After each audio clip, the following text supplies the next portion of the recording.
Spread, at the dangers of spread from both air and water and food contamination, and now looked at what we can do ourselves as human beings to do the best that we can to protect ourselves.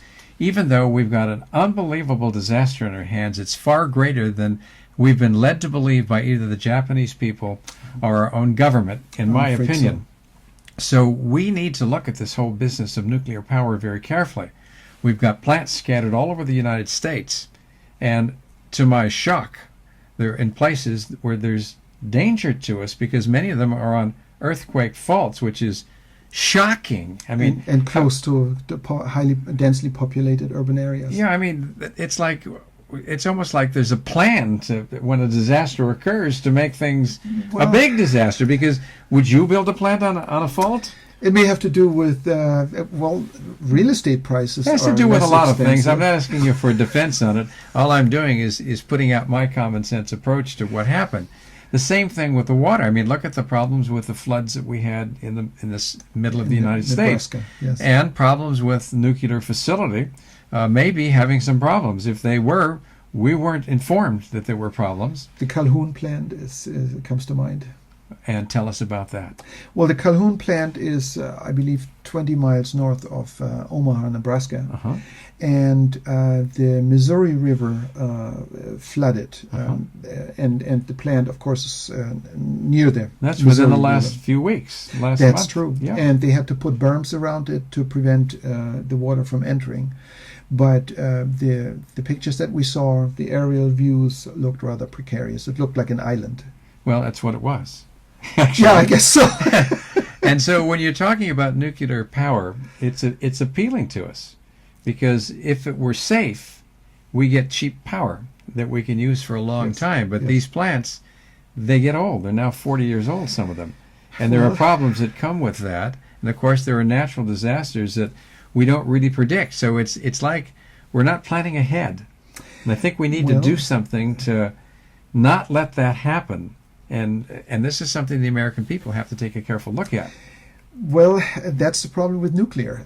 It sounds good, but when it goes bad. When it goes bad. But even if it doesn't go bad, the problem is you burn only a fraction of the energy content in the fuel rods, and then you have to replace it already. And what do you do with the spent rods? Well, the spent problem. Rods, of which there are megatons. There's tons and tons. There's a lot of that material, and it needs to be cooled for a long time actively. So if something goes wrong with that, you can still experience a meltdown and start poisoning the planet. Well, maybe not a meltdown.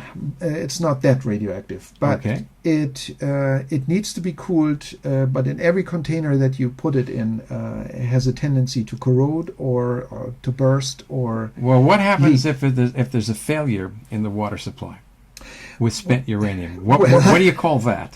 Well, that will get you to a. They like to call it a partial meltdown. That's euphemistic. If not all of it melts, it's a partial meltdown by definition. Are there any other aspects of this whole thing that come to mind, Harry, that you think we should be looking at before we come to a close here? Well, I can tell you, when I learned about nuclear energy in the university and how nuclear reactors work, I threw my hands up and I thought, you can't be real. Because once I understood it, and it took only 2 hours for me to understand it, I thought, this planet is not fit for a single nuclear reactor. Yeah. And yet, there are 7 billion people of us living on this planet, and we have to share it, and we actually have to take care of it. Indeed. And I'm afraid that with the first nuclear device that was ever built in the 1940s, we crossed already the line. Exactly. That's my personal opinion. Now, there are reasons why you want nuclear. It can be heaven sent for medicine, for example. But to produce energy we call it defense, but For those purposes, I think nuclear should not be done. But that's just my personal opinion. Mine too. And I want to thank you, Harry, for this presentation, because we need to get the truth out there. We need to take a hard look at it.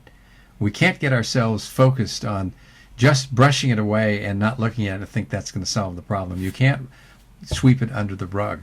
So we're now faced with big issues, and I think America needs to wake up and see this.